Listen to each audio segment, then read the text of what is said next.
si on ne respecte pas une des clauses, on tombe, le statut du musulman tombe, et donc on rejoint le groupe des mécréants, et donc on est combattu comme les mécréants. Abu Bakr, lorsqu'il a combattu les apostats, il faisait certes la prière, mais il refusait de donner la zakat. Donc un apostat, c'est quoi? Quelqu'un qui rentre dans l'islam et qui ne veut plus respecter aucune règle. Si Abu Bakr a combattu les gens qui faisaient la prière et qui ne voulaient pas donner la zakat, et qui se massacraient une partie d'entre eux, à plus forte raison un apostat. Il est bien évident que le hadith qui dit de tuer l'apostat, il n'a rien à voir avec le contexte. Qu'est-ce que tu nous chantes là? Lorsque tu nous dis que la fatwa de Salman sur Salman Rushdie de l'imam Khomeini était une fatwa de récupération, que tu te permets de faire un procès d'intention à l'imam Khomeini, comment savais-tu que l'intention de l'imam Khomeini? Et lorsque tu nous dis que cette fatwa n'était pas conforme, alors que nous avons dans la sunna des textes parfaitement clairs où le prophète a fait tuer des gens qui l'avaient insulté, et toi tu nous dis que rien ne permet de punir un homme qui insulte le prophète, qu'est-ce que ça veut dire? Tu vas insulter les koufars, insulter le prophète, on doit rester les bras croisés à écouter leurs conneries?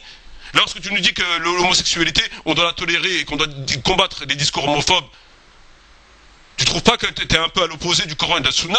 Lorsque tu nous dis qu'un imam peut être pédé, à condition qu'il rentre dans le placard, mais et puis quoi? Qu'est-ce que tu veux d'autre encore? Tu veux nous dire qu'il est illicite de manger du cochon à partir du moment où il est fait avec des oignons? C'est quoi ces conneries? Lorsque tu nous parles du concept de la loi de la guerre, paix et de contrat, révélé par Allah, appliqué par le prophète et les compagnons après lui, et qu'on nous dit cette loi elle est caduque, pour qui te prends-tu pour abroger une loi qui a été appliquée par le prophète et les compagnons après lui? Pour qui te prends-tu? Tu te prends pour un prophète pour abroger des lois? Au nom de quel titre tu te permets d'abroger des lois qui ont été appliquées par le prophète et les compagnons après lui? Lorsque tu nous parles, tu nous dis que la propagation de l'islam a été faite par des bandits, comment oses-tu insulter des moudjahidines qui ont propagé l'islam à l'époque du prophète jusqu'à on arrivait à Poitiers, jusqu'à Poitiers? Comment tu te permets d'insulter ces gens-là? Lorsque tu nous dis que la laïcité est conforme à l'islam, alors que la laïcité c'est l'État d'un côté et la religion de l'autre, alors que l'islam est une religion étatique, dans le Coran n'a-t-il pas des lois pénales, des lois commerciales? Dieu ne les a-t-il pas révélées afin d'être appliquées? Et toi tu nous dis que d'un côté on peut être soumis à des lois autres que celles de Dieu et pratiquer notre religion. Dieu dans le Coran ne dit-il pas prendrez-vous une partie du Coran et laisserez-vous les autres? Ceux qui font cela seront punis ici-bas et dans le delà ils seront refoulés au plus dur du châtiment.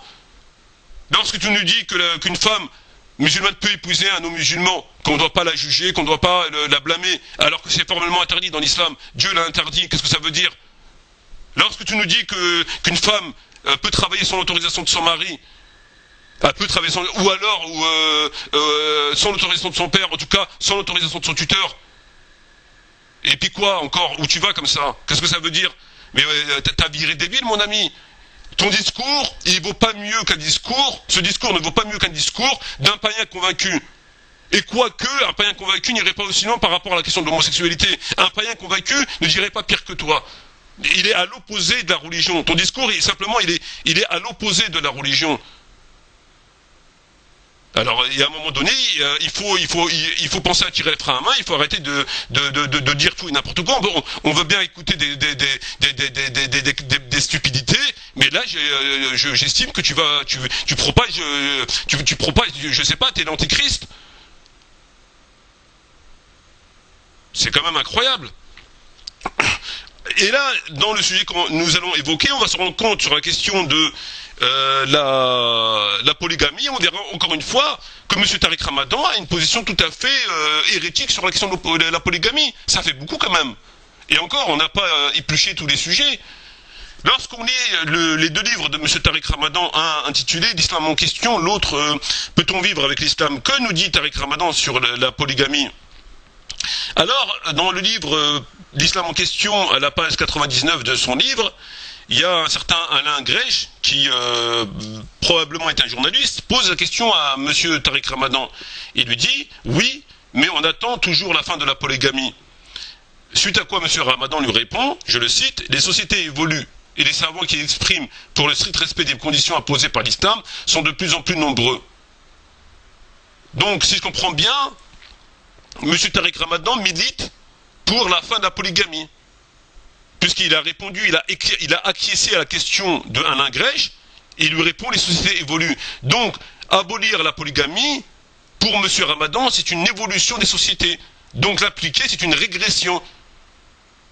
Alors déjà, premièrement, je ne sais pas, pour qui te prends-tu pour abroger des lois, et c'est pas la seule. Tu tentes d'abroger d'autres lois. qui ont été en application à l'époque du prophète et après le prophète, déjà, je ne sais pas pour qui tu te prends pour les abroger, pour vouloir les abroger, et ensuite, comment peux-tu parler de régression le fait d'appliquer la polygamie? Comment peux-tu qualifier la polygamie de régression? Et si on l'abroge, c'est une évolution. A contrario, lorsqu'il s'agit des PD, des homosexuels, là, il n'y a pas de régression. Là, il faut les tolérer, il faut combattre les discours homophobes. Mais la polygamie est une régression. Écoutez, moi, personnellement, ces propos se passent de commentaires. Ces propos se passent de commentaires. Moi, je suis assez curieux de savoir, est-ce que M. Tariq Ramadan est une personne qui respecte la monogamie? J'en doute fort. Alors, je ne vais pas m'étaler sur ce sujet, c'est pas le but de la vidéo, mais j'estime que vous allez, monsieur Ramadan, que vous allez vraiment, vraiment, vraiment trop loin. Ensuite, monsieur Tariq Ramadan dit la quasi-unanimité des savants musulmans affirme que l'orientation générale de l'enseignement islamique tend vers la monogamie. Alors, selon monsieur Tariq Ramadan, l'enseignement général de l'islam tend vers la monogamie. Et l'enseignement de l'islam, donc le Coran et le prophète, tend vers la monogamie, et non pas vers la polygamie. C'est une aberration. C'est une aberration. Dans ces cas-là, si l'enseignement de l'islam tend vers la monogamie et non pas la polygamie, comment peut-on expliquer que le prophète, qu'Abu Bakr, que le prophète Mohammed, qu'Abu Bakr, Omar, Uthman, Ali, radiallahu anhum, étaient tous polygames? L'enseignement de l'islam tend vers la monogamie, mais le prophète et les compagnons sont polygames.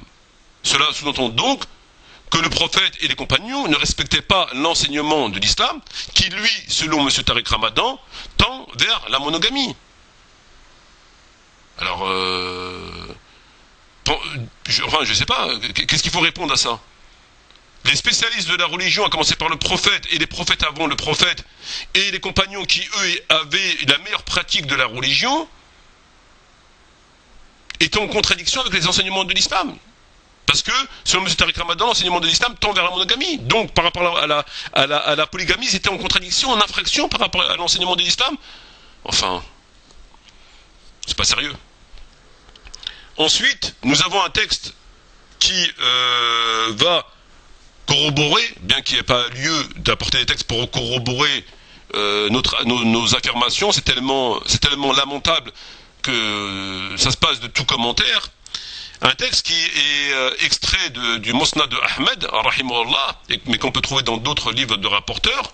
C'est Ibn Abbas, radiallahu anhu, qui parle avec un compagnon du prophète, donc un autre compagnon, et qui n'était pas marié.